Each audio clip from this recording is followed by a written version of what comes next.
The thing beneath the floorboards. They told me the cabin was haunted. Locals in the tiny town of Wilver's Hollow love their ghost stories, shadowy woods, witches, lost hikers. I didn't believe any of it. I rented the cabin for solitude, a place to clear my head after everything went to hell back home. No phone reception, no internet, just a wood stove, a creaky bed, and silence so thick it clung to your skin. The first night I heard scratching beneath the floorboards. It was faint, soft, like a rat maybe. I figured it was some wildlife, nothing to worry about. Old buildings settle and squeak, and the place hadn't seen visitors in years. Still, something about it made me sit up in bed. The sound wasn't random. It came in bursts. Scritch, scritch, scritch. Then a pause. Then again. Always in threes, always directly beneath where I was standing or sitting. By the third night, the scratches were louder, heavier. I moved the rug in the living room and found the trapdoor. No lock, just a rusted iron ring embedded in the wood. I stared at it for a long time. The air around it was wrong, colder, like the ground itself was breathing. I didn't open it. Not then. Instead, I tried not to sleep. Something knocked from underneath, right as I drifted off. 3 knocks, always 3. I started leaving the cabin during the day, hiking through the woods, trying to shake off the dread that now followed me like my own shadow. I even considered leaving early, but I'd paid for the whole week. I told myself I was being ridiculous. On the 5th night, I found the footprints. They were bare, human, wet, even though it hadn't rained, leading from the trapdoor to the bed and back. I hadn't heard it. I was sure I would have heard something. My boots were by the door. Nothing was stolen. Nothing was moved. But the lamp beside my bed was tilted slightly, like someone had brushed against it in the dark. I couldn't pretend anymore. I opened the trapdoor that morning. It led to a crawl space, low dirt floor, the smell of rot and old wet wood curling out like fingers. I aimed my flashlight in. The beam caught something. Fingernails. Long, cracked, buried halfway in the dirt, like something had been clawing its way up. I slammed the door shut, nailed it down, flipped the rug back over, and sat outside until nightfall. The wind howled, and the woods around the cabin felt like they were watching me. That night, the knocks came again. Only this time, they were coming from the walls. I didn't sleep. At dawn, I packed. I didn't care about the refund. I didn't care about my stuff. I just wanted out. As I threw my bag over my shoulder, something stopped me at the door. The mirror by the coat rack. It wasn't my reflection. It looked like me. Same clothes, same tired face. But its mouth, it was smiling. And then it knocked 3 times. The glass cracked down the middle. I ran. I never looked back, and I never told anyone until now. But last night I heard it again. That slow, deliberate knock 3 times. And I live on the 3rd floor. There's nothing beneath me, right? The cabin where the walls breathe. I needed to get away. After the breakup, after the job let me go, after everything started crumbling, I just wanted silence, solitude. So when I found a listing for a remote cabin nestled deep in the mountains, no neighbors, no cell service, I booked it without thinking. It was further out than I expected. Gravel roads turned to dirt paths, and by the time I reached the clearing, the sun was sinking behind the trees. The cabin was quiet, too quiet. It leaned slightly to one side as if it had grown tired of standing straight. Inside, the air was stale. Dust clung to the windows and cobwebs bridged the corners of the ceiling. There was no electricity, just a fireplace, a pile of dry logs, and an old oil lantern on a shelf. I convinced myself it was rustic, peaceful. That night, I lay in bed listening to the forest breathe. You know that sound? Wind rustling through the leaves like something sighing, like something moving through them. I kept the lantern on. Sometime around 2 a.m., I heard the floor creak in the next room. I froze. It wasn't an animal. I knew the weight of it was too deliberate, heel, then toe, like someone pacing.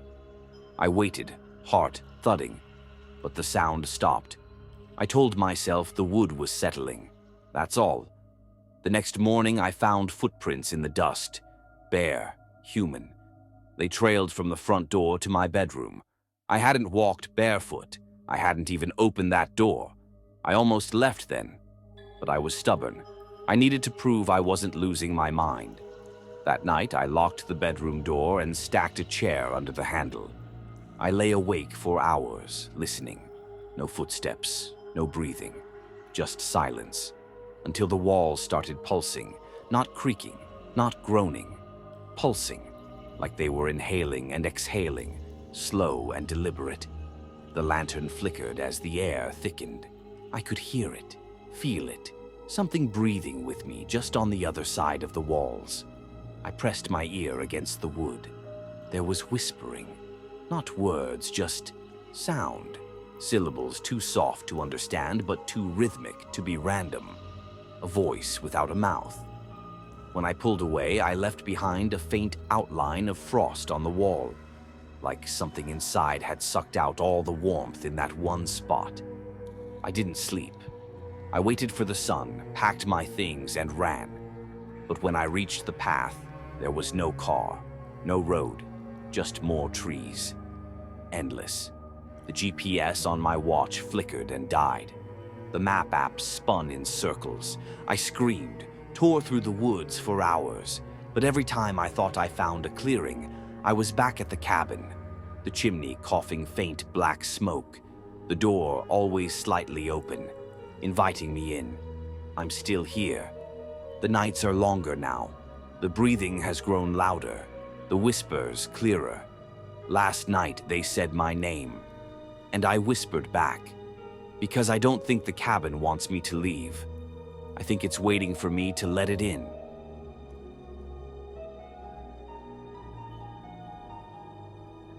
Don't knock after midnight.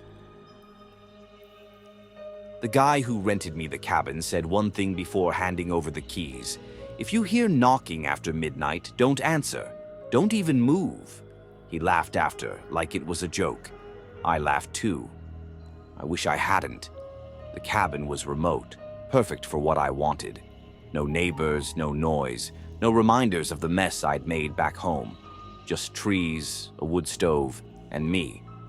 The silence was thick, almost syrupy. At first, it was comforting. Then it became oppressive. On my second night, I woke up at 12:47 a.m.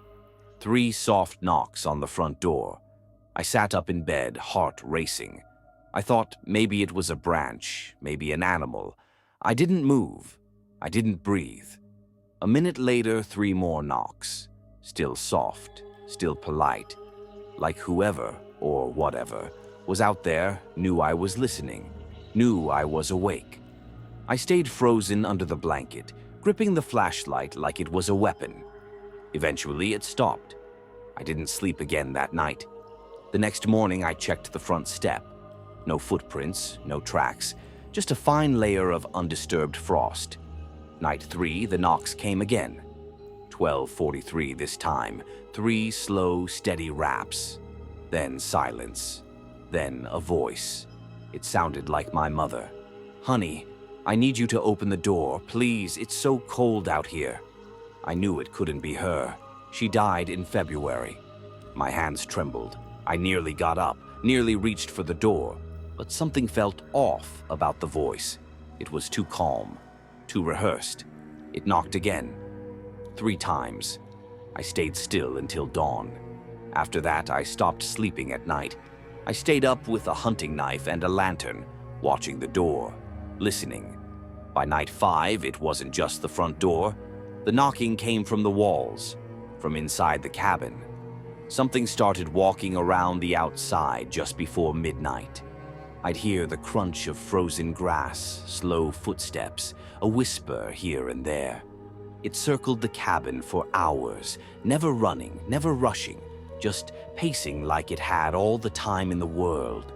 Then the whispering started coming through the vents. It sounded like dozens of voices, overlapping. Some cried, some laughed. One just kept saying my name over and over and over. Last night it came to the window. I saw a face. It looked like me, but wrong. Pale, smiling too wide, too still. Its mouth moved, but no sound came out. I turned away, closed my eyes. Then came the knock, on the glass right behind me. 3 times. When I turned back, the face was gone. I don't think I can make it through another night. But I remember what the man said. Don't answer. Don't even move. So I'm writing this down now, just in case. It's 12:41 a.m. They're early tonight. Knock, knock, knock. And now they're knocking from inside the closet.